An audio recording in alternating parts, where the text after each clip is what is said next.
Hello students, welcome back. We completed section 1, now let's go to section 2.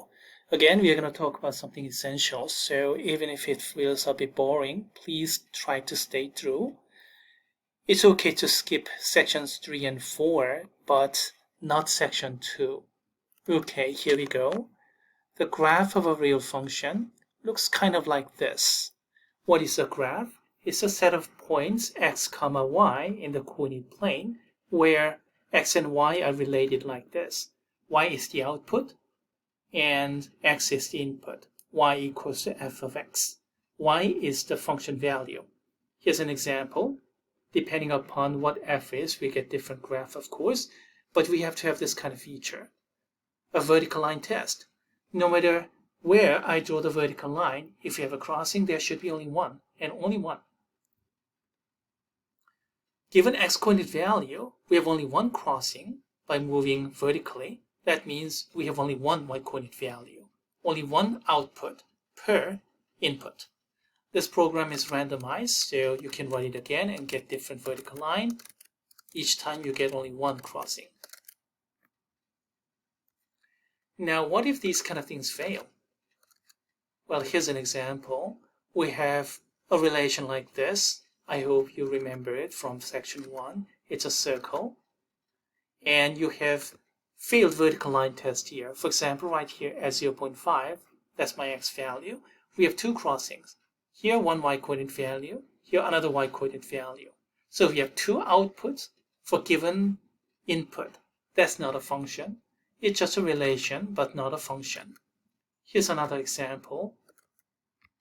We have some empty parts here with no crossing, and that's okay because that's out of my domain, so I can expunge those out. But inside the domain here, we have two crossings. If you have multiple crossings, that means multiple output per input. That's no good. In this case, however, it'll turn out to be okay. For given x coordinate value, we have only one crossing, which means one y coordinate value. One output per input. Alright, so much for essentials. Actually, we are still in essential. So much for elementary stuff. Now let's discuss a real problem. Here we have this graph like this, and we have to answer some questions like that. Here's another problem. We have graph like this, different color, different shape, and we have some questions like these. And then here's another. This time we have two graphs, red and blue, two different functions, two different graphs, and we have to answer questions associated to, both of these put together. For example, product, f times g, quotient, f divided by g, those kind of things. So you have to do some algebra of functions as well. A little bit more advanced, yes, but essentially they are all talking about the same essential idea of reading the graph. So we'll do only one. We'll do this, and then I'll leave the other two as an exercises for you. Okay, first problem. We have to find out this quantity, f of 6 minus f of 2 times f of 4. How to do that? Well, it all depends upon finding out what are these three function values. What is f of 6, which I'm highlighting in green right now? Identify that. What is f of 2, which I'm highlighting in blue? Find it out. And finally, what is f of 4, which I'm highlighting in red? Find these three numbers out, and then put those in and do this computation, and you get the answer. How do you find it? You have to read the graph. So x coordinate is given as 6, 2, and 4 respectively. Remember, y is f of x, and x value is 6, 2, and 4 respectively. And function value is y coordinate. You see, y equals to f of x. You have to find out y values for 6, 2, and 4. Like this. So x equal to 6 right here. So it's 1, 2, 3, 4, 5, 6. And then I now find out the point on the graph where x is 6. That's right here. And what is this x coordinate value? Excuse me, x coordinate value is 6. Y coordinate value is 3. Do you see that? Function value is 3. We got f of 6 is 3. So that's 3. Now how about f of 2? We'll do the same thing. X equals to 2, where is it? Right here. And then find out the crossing and the y coordinate value. Tell me, what do you get? You get this point right here. And that y coordinate value is 5. Do you see it? F of 2 is 5. Terrible drawing. Now how about x equal to 4? Well, x equal to 4. And what is f of 4? What is the y coordinate value? It's right here.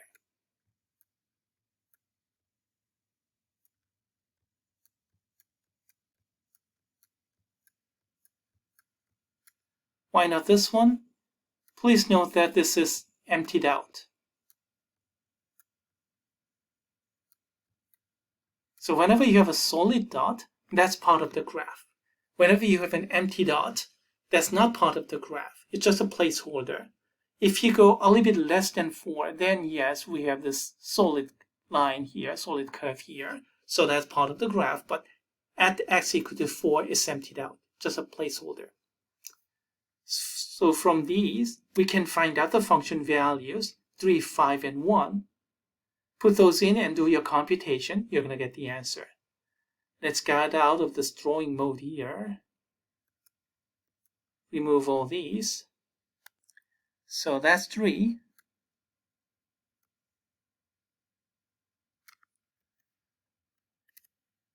And this is 1. Excuse me, this is 5. And this is 1. So you do this computation, you're going to get -2. That's the answer. Of course, I could have given you different algebraic expression. For example, if I gave you like this, then it's going to be 3 plus 5 divided by 1. So the computation will be 8. And of course, I could have given you still different algebraic expression. That's not really the key issue. The key issue is how to read the graph. Here's the answer key. Here's the strategy. And that's what you're looking for. And those are the y coordinate values. And this is how you find out. Given x value, find out y value. So from the input, finding out the output.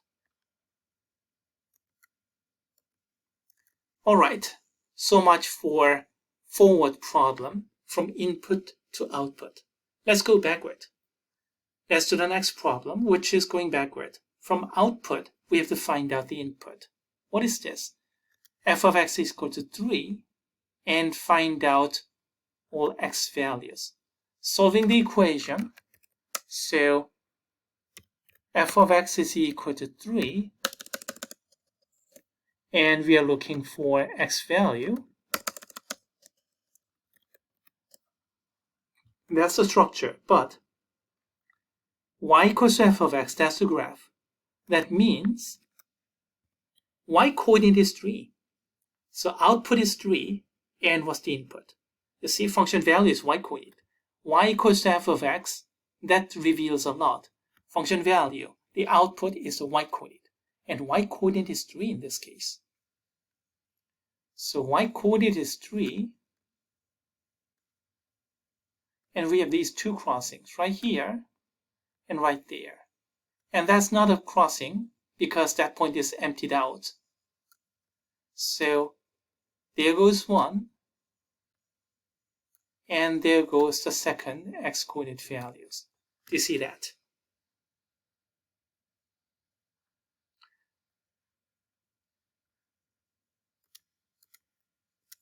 So here's the answer. We get 0 or 6. 2 answers.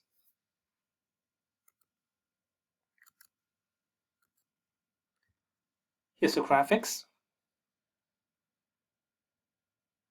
So y-coordinate is 3, and crossing, here's 1, here's the second, and I'm looking for these two x-coordinate values. Of course, I can do the same thing, even if I gave you a little bit different y-coordinate value. For example, what is this? If y value is 4, then what are my x values? More precisely speaking, I'll have to do this, by the way. I'll explain it a little bit further shortly. So y value is 4. What is x value? So the function value is 4, so right here. And then how many crossings do you see? There goes 1, 2, and 3. And here we have x value of about 3.5, approximately speaking. Oh, excuse me, this is 0.5, and this is 3.5. And then this one here is about 7.5. Approximately. I mean, nobody can find out precisely because they are not going through the grid points here. And that's why I use this wiggly equality sign, just for estimation. You can do all these kind of things. Remember, from output to input, we go backward. So we have to find out y-coordinate to x-coordinate. So from y-coordinate, move horizontally, get a crossing, and read the x-coordinate. That's backward. Previously, what did he do? From x-coordinate, we moved vertically to the crossing, and then read the y-coordinate. Going backward. From y-coordinate, move horizontally to the crossing, and read the x-coordinate.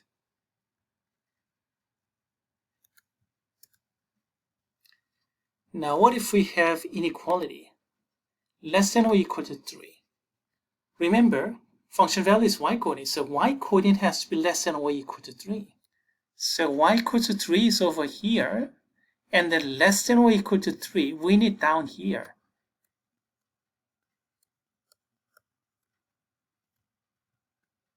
We need down here. And how about up there? That's not part of the graph, so they are not considered at all. Expunge all these out. And the result? We have only this portion of the graph, which I'm highlighting with thick curve, and that portion of the graph.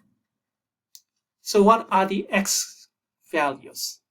The interval down here between -1 and 0, which will correspond to this graph, and x values between 4 and 6, that will correspond to this portion of the graph. Only those, because up there they're all expunged out. Does it make sense?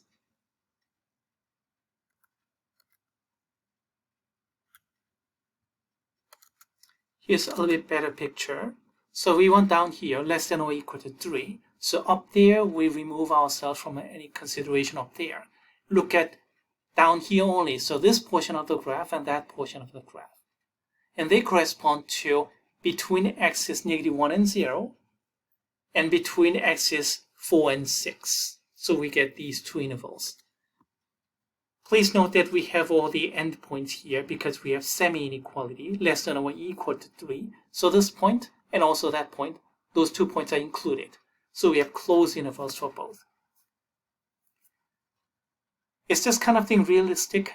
Well, the graph may not be realistic, but if you take this into the real graphs you see, for instance, the S&P 500 stock index or Dow Jones Industrial Index graph, and then when was S&P less than, I don't remember, less than 3,000 or, forget about what the numbers I said, whatever the number, we do exactly this kind of thing. So those are realistic, and even if you step outside of the classroom, graph reading is very, very important skill. So much for section 2, and the other 2 graph problems are left to the students. They're a little bit harder, a little bit deeper, but you should be able to handle those.